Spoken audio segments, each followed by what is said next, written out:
When last we left off, we had explored the concept and creation of Cord, an elite devil from the first ring of the Nine Hells, fighting with his brother-in-arms, Misery. While on a mission for Zariel, the archdevil of Wrath, Cord became stranded in the abyss with Alira, an angel from the celestial plane. Going from enemies to allies and then to lovers, Cord and Alira fought their way out of the darkness and into the light to try to be together.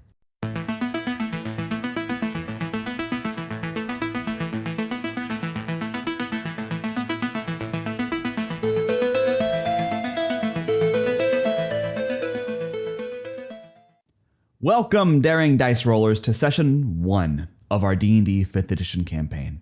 We're kicking off our campaign with a bang as we expect Cord to be gliding to the ground, dropped off by his partner, Alira. When it comes to how MGME, or Mythic Game Master Emulator, runs and operates, I won't explain too much, but I will showcase play by explaining the rules to start. Essentially, if something comes up for the first time, you can expect me to explain it thoroughly. Afterwards, I will not explain it. So sessions will get a little bit quicker and plot will move a little bit faster and we'll focus less on rules. Now, MGME breaks up play into what's called scenes. Each scene adds narrative intrigue or, at the bare minimum, reveals information about the characters in the world. We first start each scene with what we expect to happen. This is where that third thing rule comes in mind, by the way. According to page 67, though, most of the time, the expected scene will be based on what you decide your character plans to do. Before our new scene begins, we have to check our expectations to see if they even happen using what's called the chaos factor. Think of the chaos factor as a representation of the control the characters have over the world. The higher the chaos factor, the higher chance a question we ask is answered with a yes, which can be a good thing or a bad thing depending on the question and situation. The lower the control a character has in a scene, the chaos factor goes up by 1. If they had a lot of control, it goes down by 1. This makes it sort of like a karma system. If we roll above the chaos factor, then the scene unfolds how we expect. If we roll under, there might be some changes. Be on the lookout for any pop-ups of when rules are used. I'm expecting this scene to be Alira safely dropping Cord off on the ground in the realm of Apeiron, or the material plane. So I roll a d10 against the chaos factor of 5, which is where the game starts us off at. I rolled under a 3, and because it's an odd number, this is now an altered scene. I'm not sure how I could alter the scene exactly, so I'm going to roll on the scene adjustment table for some inspiration. I roll a 10, which means I have to make 2 adjustments. Things aren't looking great for Cord's first steps into the material plane. So I roll on the table twice, and I got a 4 and an 8. Now on a 7 to 10 result, it means I have to roll 2 additional times, and frankly, I don't want that many adjustments at the start of our campaign, so I re-rolled the 8 and got a 4 again. Looking on the table, that means the activity's increased big time. I imagined Cord gliding safely to the ground since his partner wouldn't want to put him in danger, but I think the rift between planes caused some extra chaos. Though he'd traveled between planes before, the way Devas did it was vastly different than anticipated. The burning causes him to recoil, as these two forces were never meant to mix, and he lets loose a scream as he writhes away from Alira's grasp. They hurtle through the cosmos, the fiery fiend army behind them, the holy heaven forces ahead, and the material plane betwixt them both. My hold loosens on you, Alira says. The planar current, it's too strong. All she hears is the blood-curdling scream from Cord as they are sent careening into the sides of the planar current. Alira's wings scrape against the cosmic force, sending shards and sparks into their faces as she lets go of Cord. Alira! Cord shouts, followed by several infernal obscenities. Elenidi, find her! He's ripped apart by the speeding of the cosmos, tearing his flesh apart and into particles until none remain.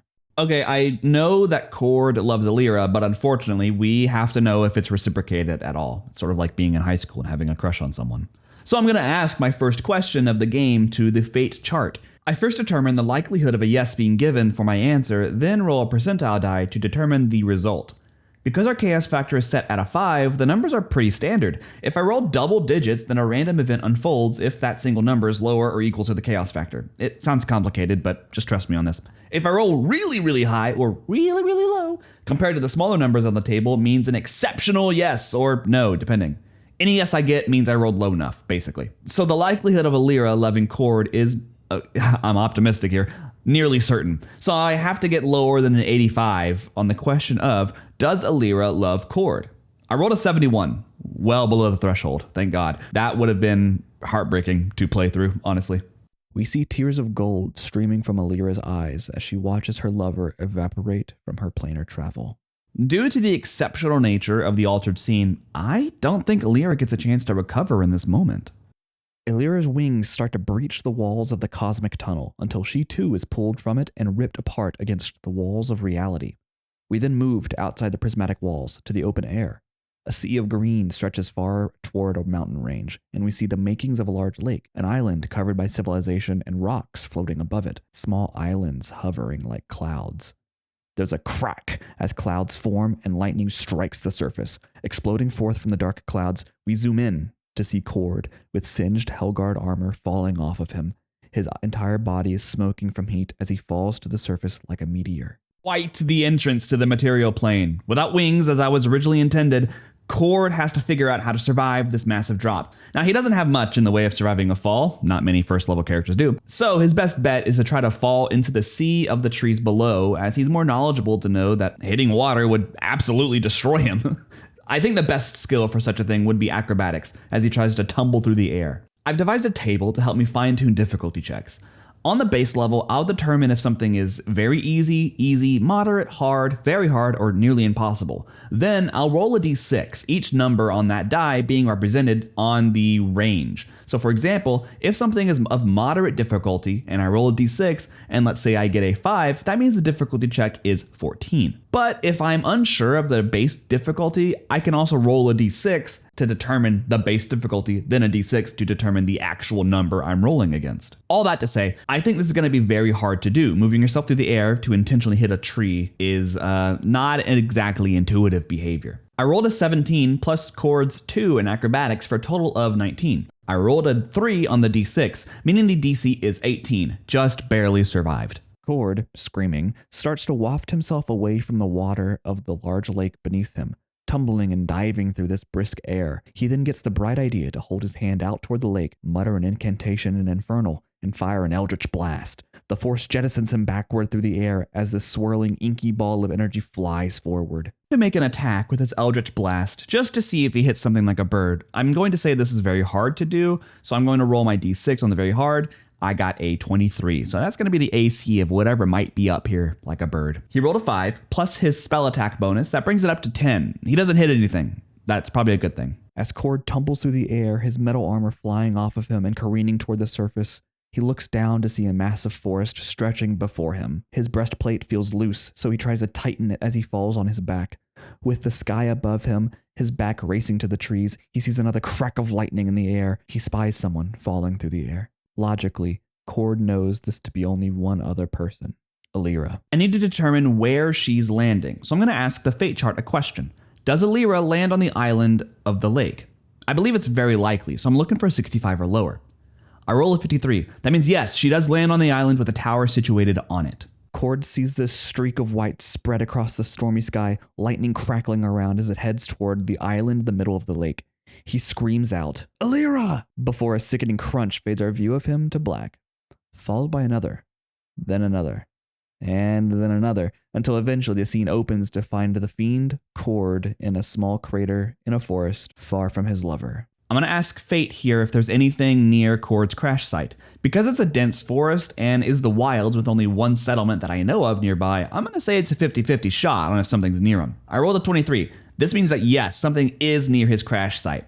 I also need to ask if Cord is knocked out or knocked unconscious from such a fall. I'm going to say it's nearly certain he is, despite being a fiend of great power. I mean, such a fall would certainly hurt something. I rolled an 87, but I needed less than an 85 for him to be unconscious. That means he's lucid in his crash site, but because I love narrative tension, I'm going to say just barely. Cord, battered and severely bruised by his falling through reality, fades in and out of consciousness. Within these flashes of lucidity, he groans, moans, and can barely make out his now destroyed body. Pieces of his Hellguard armor are scattered about him like leaves in autumn, though not all of it clearly visible, and the clouds overhead start to pour rain down onto him in small droplets. He takes in his surroundings. He sees movement shadowed by a thick tree canopy. Body leaden, he tries to shout out to the obscured creature, or perhaps creatures, but falters as his head starts to spin. That, I believe, is a perfect spot to end session 1 of our adventure with Cord. Let's finish up with some bookkeeping. I'm going to add the thread of Find Alira's crash site, as that's going to be Cord's immediate goal alongside Find Alira's priestess, Elenidi. As we enter this densely forested area on the western side of this empire, I'm going to add the Smaragd Mare to the list of characters, as it holds many creatures both helpful and dangerous. In our world, the Smaragd Mare is a dense green sea of untamed wilds that the Empire of Fairmore is trying to tame.